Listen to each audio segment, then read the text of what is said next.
Oba! Boa tarde. Que alegria estar aqui.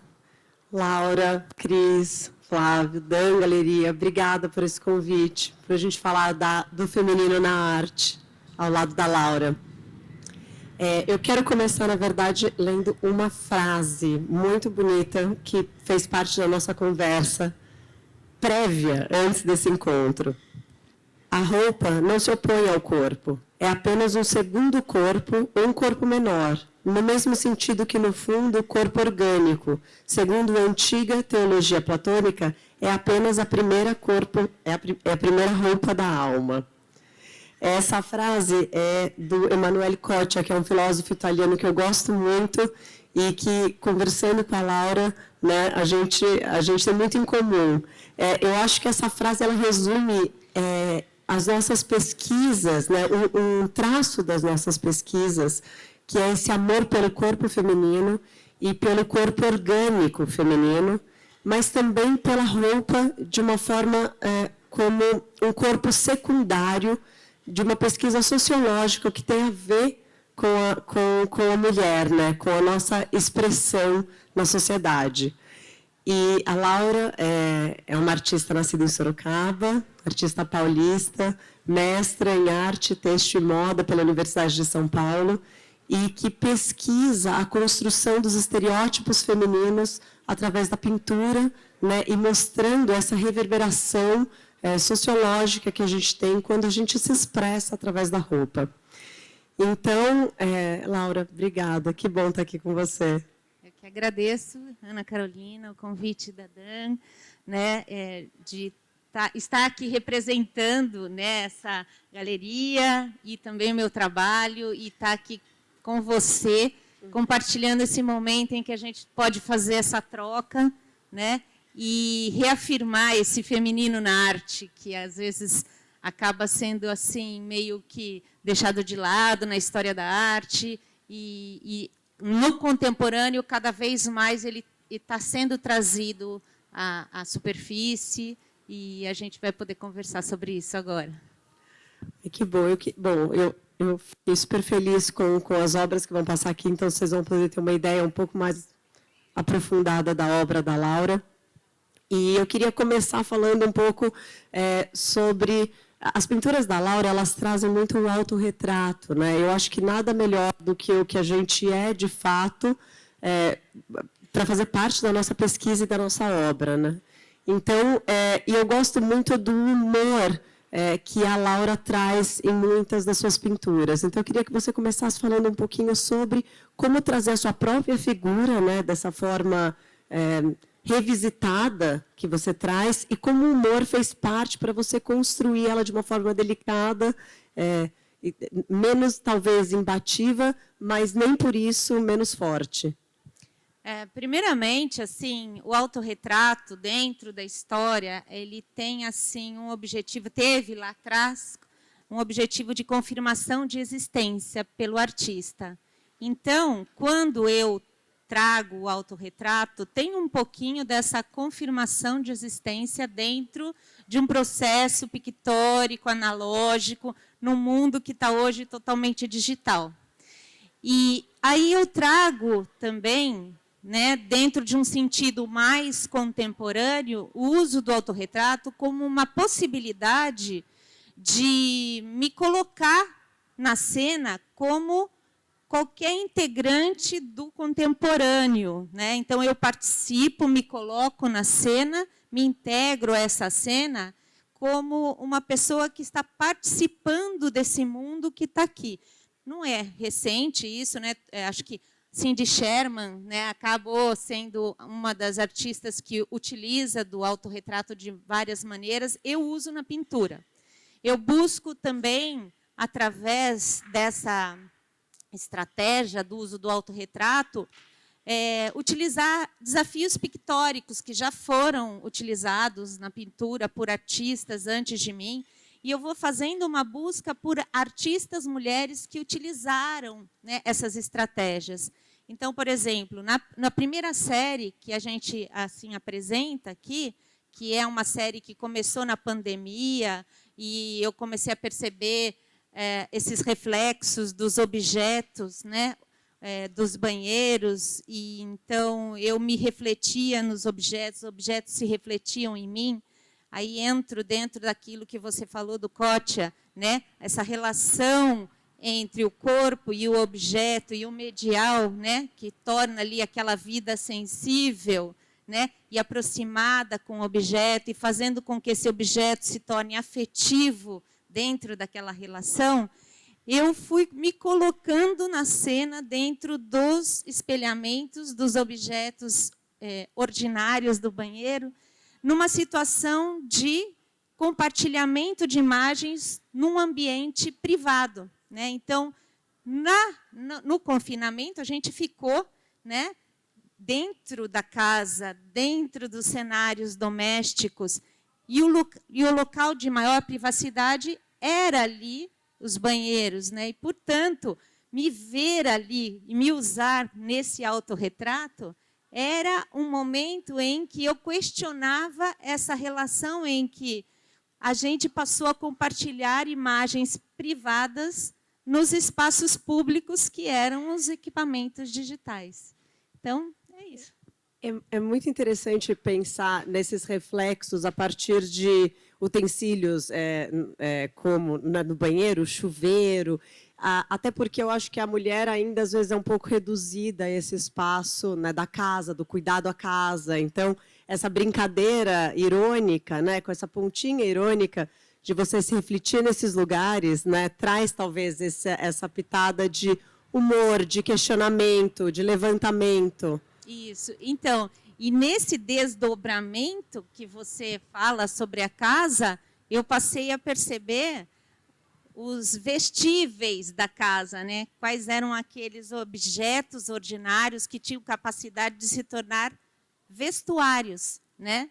Então, eu acabei me vestindo deles, né? Como uma forma até de criar esse discurso desse local da casa, como um local de pertencimento, onde a gente acaba exercendo múltiplas funções e se tornando um ser ali genérico, né? Ali eu não sou a Laura Matos, eu sou a mãe, a filha, a irmã.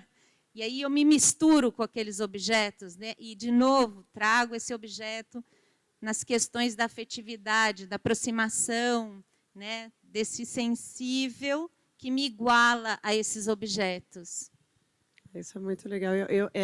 Eu gosto dessa questão do vestir, né, os tecidos que envolvem a casa. Me lembra muito até uma referência que você mesma citou, que é a Jean-Claude e o Cristo, que vestem, né, essas grandes esculturas, né, pelo mundo.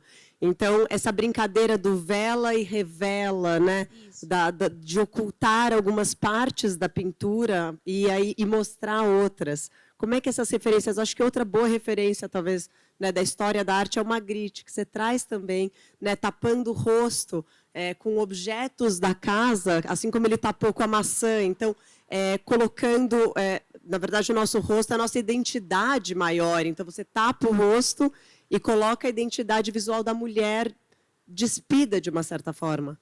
Sim, quando você cita a Jean-Claude e o Cristo, numa das entrevistas deles, eu percebi, assim, né, na verdade, eles falaram que a intenção de ocultar determinados monumentos era justamente para torná-los visíveis novamente, né?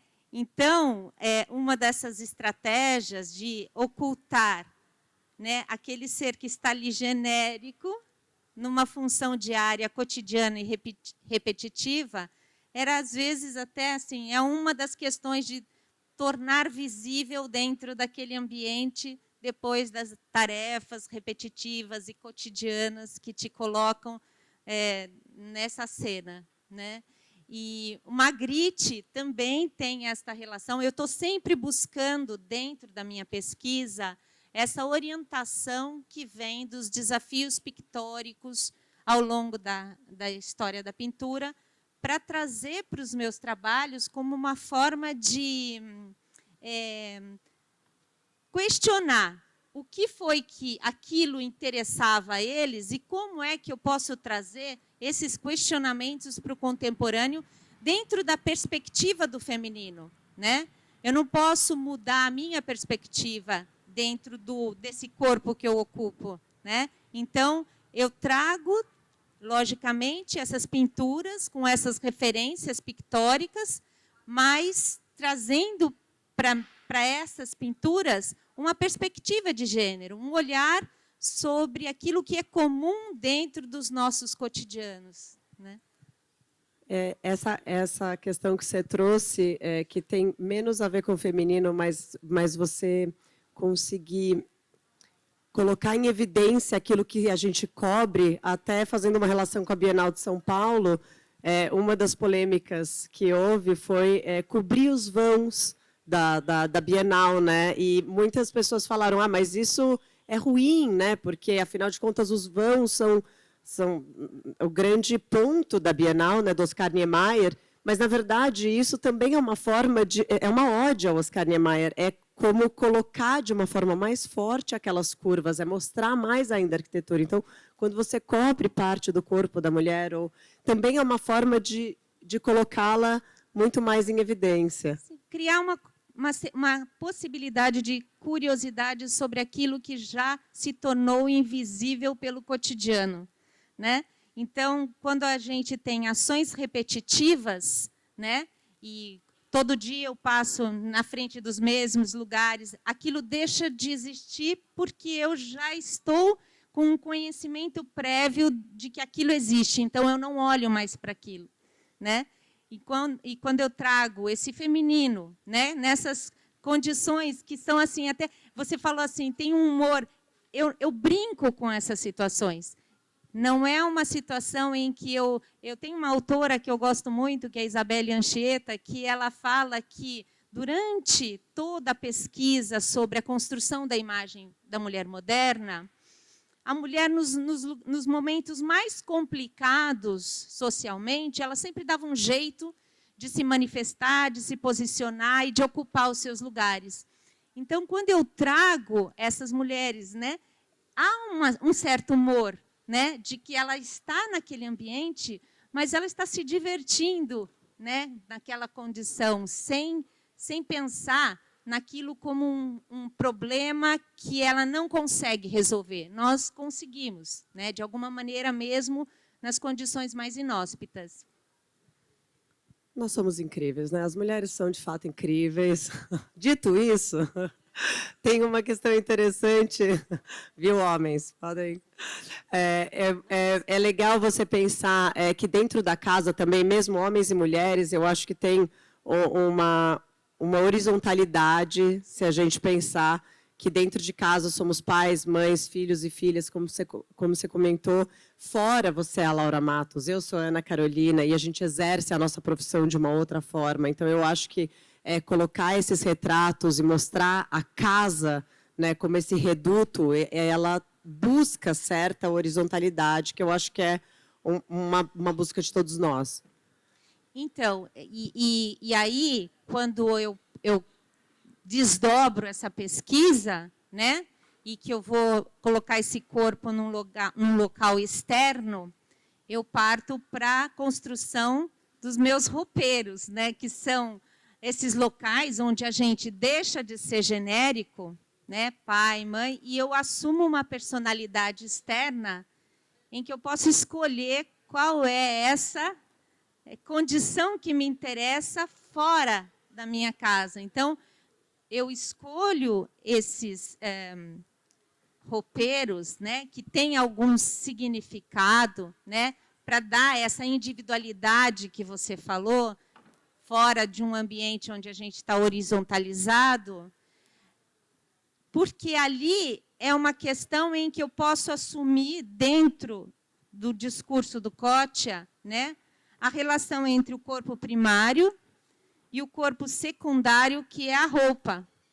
E nessa construção de corpo primário e corpo secundário, que eu vou criar, né, uma relação de sensível, de sensibilidade, eu posso me transformar num ser que pode ser individualizado na sociedade, né? Então, as questões que estão imbricadas dentro desses processos em que eu vou compartimentando a casa, do setor mais privativo para o ambiente em que eu me preparo para o externo, para assumir as personalidades que me interessam, né? Eu até gosto assim, com que roupa eu vou no samba que você me convidou, porque eu posso escolher, né, assumir a personalidade que me interessa numa possibilidade ali que o roupeiro me dá. Eu crio uma relação dissensível entre corpo secundário e o cabide como objeto, porque ele vai assumir os movimentos que seriam de um corpo que não existe, mas que já existiu, porque o Kotia fala que a roupa é aquele corpo secundário que transcende a nossa existência. Então, independente da nossa existência, o vestuário vai guardar nossos cheiros, nossos movimentos, vai guardar a nossa personalidade, a personalidade que a gente assume fora de casa, né? E também, numa situação assim, extrapolada, depois que o corpo primário não existe mais, né, o que sobra é aquele documento da sua existência através do vestuário. Exato, de pensar no terno do Beuys, do Joseph Beuys, e de tantas, né, o manto do Bispo do Rosário, que agora está, uma parte da obra está até exposta na exposição da Carolina Maria de Jesus, maravilhosa, inclusive no mar aqui do Rio. Eu gosto muito, até lembrando, eu anotei aqui uma frase do Kotia, que é uma pergunta que ele faz sobre a simbologia social da roupa, né, que ele fala, de que modo esse corpo secundário nos permite existir, qual a vida que ele nos abre. Acho que tem uma questão de um palco, que a vida é um palco, e qual é a personalidade que você quer assumir. Então, quando a gente coloca o vestuário dessa forma, né, hoje eu quero estar solar, hoje eu preciso, né, até na cultura indígena, que é uma das minhas vertentes de estudo, os Guarani-Ambiá fazem muito, né, os riscos no rosto para conseguirem se comunicar de uma certa forma, e isso, para eles, também é uma forma do vestuário, né, como se vestir para alcançar o seu objetivo fora. Sim, esse é um interesse atual da minha pesquisa, que é você buscar relacionar alguns vestuários que significam, que colocam significado em determinado conjunto de peças, né? Esse aqui, por exemplo, é um cabideiro dos vestidos de noiva, que, de verdade, é um momento assim que, por mais que as mulheres elas fujam, de alguma maneira elas vão pensar em qual é o traje que elas vão usar naquele momento em que elas vão, né, formar uma união, né, com uma outra pessoa. Então, trazendo também assim as pesquisas relacionadas às obras de arte que podem estar inseridas nesse processo. Eu vou atrás das pesquisas sobre vestuários, em que os artistas também usaram isso como desafio pictórico dos têxteis. Então, esse corpo secundário que assume uma responsabilidade externa, ele está assumindo uma responsabilidade de representação. Qual é o lugar que eu quero ocupar fora do meu ambiente ali protegido, que é a casa, né? Personalizando essa figura. Essa história, essa pintura dos vestidos de noiva é muito impactante, porque eu acho que fala sobre uma desconstrução também dos sonhos, né? Da mulher, dessa quase uma loucura, né, que a gente vai e volta entre realizar certos padrões sociais que vem acontecendo durante tantos anos né, e colocá-los em perspectiva, e eles estão pendurados para você escolher, mas ao mesmo tempo para você poder escolher querer ou não. Então, acho que tem essa dualidade, né, ao mesmo tempo que, se a gente voltar na história da arte, os clássicos, né, dos pintores franceses, muitos deles italianos, que colocam a roupa também como um objeto de poder, né, como a gente pode ser muito mais poderosa, né, Maria Leontina e tantas outras mulheres com seus vestidos, né, incríveis, mas também opressores ali dentro. É que o vestuário sempre foi um argumento importante dentro de uma construção pictórica, né? A partir do momento que os artistas entenderam que isso poderia ser um argumento de reverberação das suas qualidades pictóricas, nas construções pictóricas, o feminino entrou pelas mãos desses artistas, que eles começaram a fazer essas disputas de construções pictóricas. Mas, no contemporâneo, ele tomou outras possibilidades. A gente pode pensar no trabalho da Nazaré Pacheco, né, que usa também o vestuário com uma outra perspectiva. Não é o que eu uso, né? Mas eu sempre me banho desses artistas que já utilizaram o vestuário, ou também, pictoricamente, como é que eles utilizaram essas referências para trazer, né, formalizado assim nos seus trabalhos. O trabalho da Nazaré Pacheco, para quem não se lembra, ela tem uma obra emblemática, que é uma escultura, né, mas que é um vestido feito de giletes. Então, essa sensação de você olhar, que é muito bonito, são giletes com miçangas, mas na hora que você se aproxima, você vê que são giletes, e você pensa nessa dor também de se encaixar nesse padrão. Então, você não pode vesti-los, mas eles são bonitos. Então, é essa dualidade muito interessante.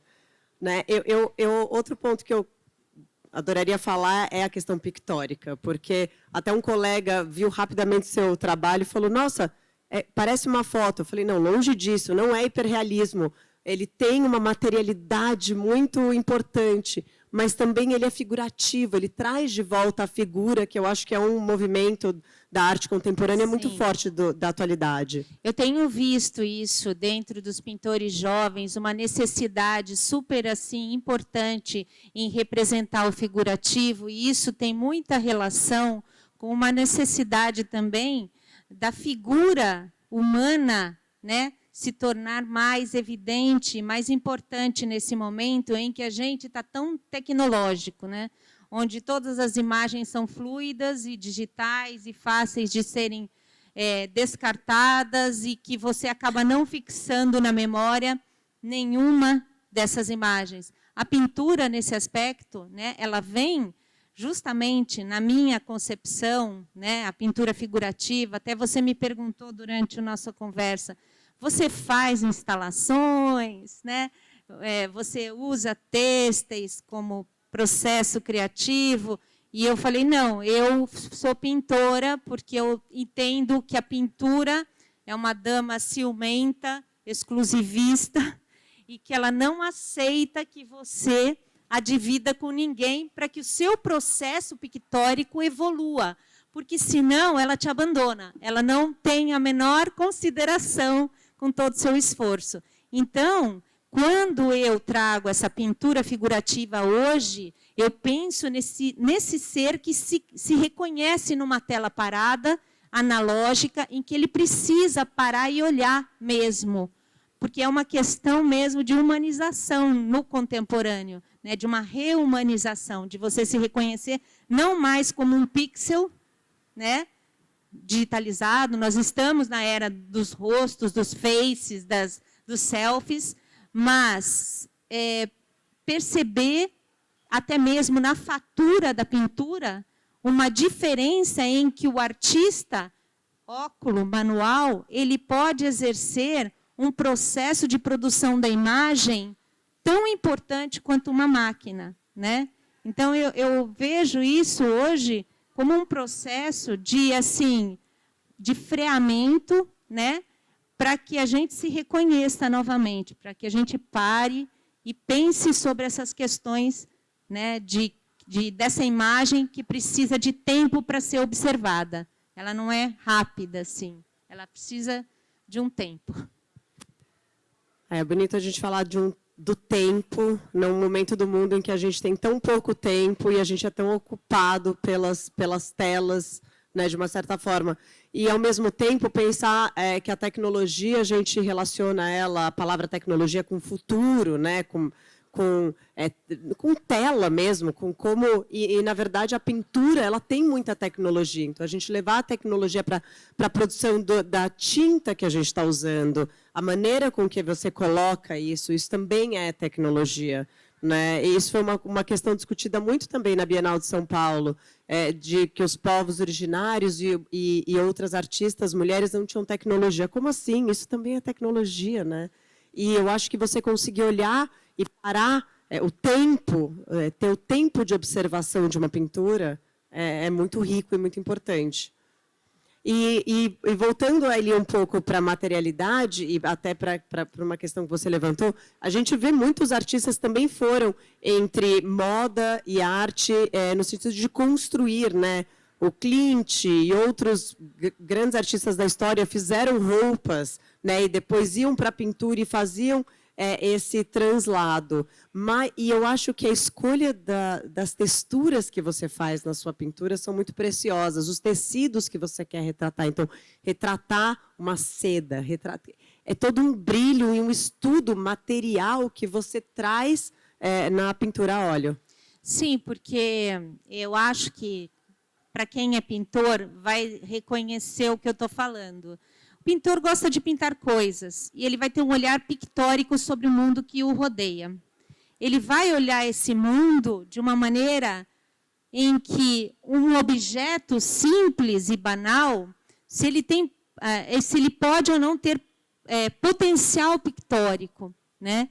Então, quando eu observo um objeto e tenho interesse, ele tem que ter vários pontos de aderência dentro do meu propósito, né?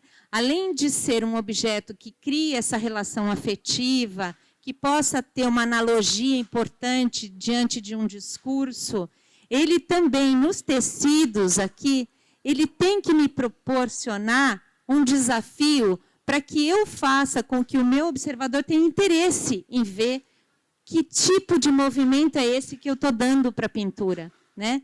Quais são as qualidades técnicas do tecido, da cor, da profundidade, da tridimensionalidade que eu posso produzir, né, através de uma técnica que já é constituída, né, há séculos, mas que ainda hoje pode ser utilizada na representação, né, no figurativo. Você estava falando sobre... os artistas jovens estão se voltando muito para o figurativo. E eu acho assim, eu fico muito feliz e sou uma entusiasta de que essa pintura continue cada vez mais forte, se traga essa técnica de se observar o detalhamento, porque a pintura figurativa é o olhar do detalhamento, né? É o olhar do pixel, né? Na verdade, você aprende a olhar pedaço por pedaço para construir o todo. Então, essa é a questão que me leva a produzir uma pintura figurativa que tenha qualidade, que tenha uma fatura, uma superfície, que me produza efeitos de tridimensionalidade, né? É uma fragmentação, né, da produção, né? Você conseguir olhar o pequeno e ir construindo essa imagem maior. Uma pergunta, como morar fora, né, da metrópole, apesar de Sorocaba ser uma cidade grande, né, em termos globais, ela tem ali sua população importante, está muito perto de São Paulo. Como isso te levou a pensar melhor sobre o tempo? Eu acho que depois que a gente se envolveu com todas essas tecnologias, o tempo é uma questão para todos nós em qualquer lugar que a gente viva, né? Nós estamos condicionados a maximizar o nosso tempo de todas as formas e a gente sempre fica impaciente quando demora alguma coisa. Isso me fez refletir sobre... Eu morava em São Paulo, e quando eu fui morar em Sorocaba, eu percebi que eu ganhei tempo. Porque as coisas que eu fazia em São Paulo demoravam muito tempo para eu fazer, me deslocar de um lugar para o outro, assim. E quando eu fui para Sorocaba, eu percebi, eu ganhei tempo. E essa questão, a pintura, ela é tempo. Ela é camada, são imprimaturas, são camadas, velaturas. Então, você precisa esperar ela secar. Ela lida com a sua paciência e com a sua necessidade de que tudo aconteça rapidamente. A pintura a óleo, ainda mais, porque se fossem outras técnicas, né, por exemplo, a aquarela ou até mesmo a tinta acrílica, o processo é mais rápido. A tinta a óleo, não. Ela exige e ela se movimenta na tela depois de um tempo. Então, ela não é assim, está pronta e acabou. Você precisa ainda de um tempo, porque você vai voltar no ateliê e aquilo que você não tinha enxergado começa a aparecer. Ela se movimenta, é incrível isso. E ela exige, às vezes, que você... ela te aponta os defeitos, é engraçado. Ela exige que você volte e retorne. É como se fosse uma dama mesmo, né? Essa é uma dama exigente, cheia de meandros, assim, e que deseja que você fique ali servindo-a, né? Para que ela, no final, ela possa te entregar aquilo que você pensou anteriormente. Eu acho que aí tem uma questão da pintura a óleo, está voltando, que é muito importante para as novas gerações de pintores também, que é a questão do tempo, a questão da paciência da pintura, né? Porque eu acho que hoje é muito valorizada a multidisciplinaridade dos artistas. E é claro que isso é maravilhoso como expressão e como experimentação, mas você conseguir se dedicar a uma coisa e saber que isso exige tempo de maturação, né? É uma outra questão. É uma questão existencial também, né? A gente está com muita pressa para muitas coisas, e aí, assim, tudo precisa de uma certa maturação para acontecer, né? E a questão feminina acaba batendo muito nesse lugar. Recentemente, eu participei de alguns concursos que eram artistas até 35 anos, e aí só apareciam homens. E as mulheres estavam um pouco ausentes. No momento que você começa a aumentar a idade desses concursos de jovens artistas, começam a aparecer de novo as mulheres, né? Começam a aparecer Sônia Gomes, começam a aparecer grandes nomes, porque eu acho que tem ainda, e digo, né, eu tenho 40, que a minha geração ainda fica aprisionada num processo de ter filhos, de estar em processos da mulher, que a gente ainda não consegue reverter o tempo de algumas coisas, e depois a gente consegue se libertar. Então, a gente vê grandes artistas, né, pintoras, conseguindo trabalhar o tempo e trabalhar a maturidade da mulher em outros lugares. Você sente isso, que você foi ganhando isso? Sim, é uma contingência. Uma vez, participando de um grupo de pintores, e eles falaram assim, são as contingências do feminino. Mulheres sempre dizem, não posso porque tem meu filho, não posso porque tem aquilo. São as contingências. E são as contingências. E é com elas que a gente vai lidar. E elas não vão nos suplantar, né? A gente, num dado momento, as asas que estavam recolhidas voltam a se estender. E a gente volta a voar. Né? E não tem como, né? E por isso que o nosso tempo é diferente. Eu acho que nesse sentido a pintura vem para me dizer assim que eu tenho esse tempo diferente mesmo, que ela é diferente. Eu me sinto, por isso assim, o nome dessa série é Visto-me de Pintura, porque eu me coloco mesmo como alguém que vive a pintura, que sente a pintura, que veste a pintura, né? Então, quando eu me trago, eu coloco ali, uso elementos que estão ali no meu cenário, que tenham também essa relação pictórica super importante e que se relacionem com os fazeres cotidianos. Eu estou falando desse tempo, estou falando também dessas contingências, mas que isso não é limitação, né? Antes de abrir para perguntas, que a gente está chegando ali nos últimos minutos, eu queria que você falasse um pouquinho sobre os formatos que você usa, né?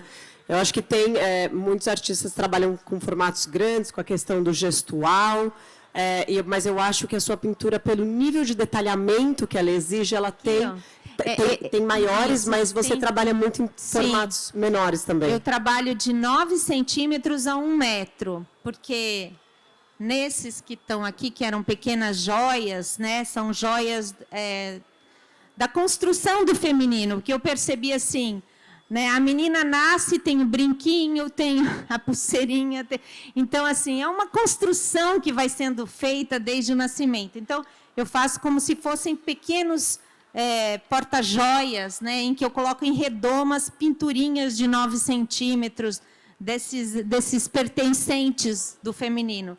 E aí, vão de 9, 30 centímetros, 50 centímetros, 50%. Eu gosto do formato quadrado. Me interesso por esse formato porque ele tem uma relação com janelas, sabe assim? Ou com tecelas, com pastilhas que você coloca. Então, eu vou trabalhando esses formatos porque, inclusive, quando eles se juntam, eu posso fazer jogos cênicos que me interessam, como pequenos caminhos, né? Construções que parecem pequenas pastilhas, que acabam sendo, né?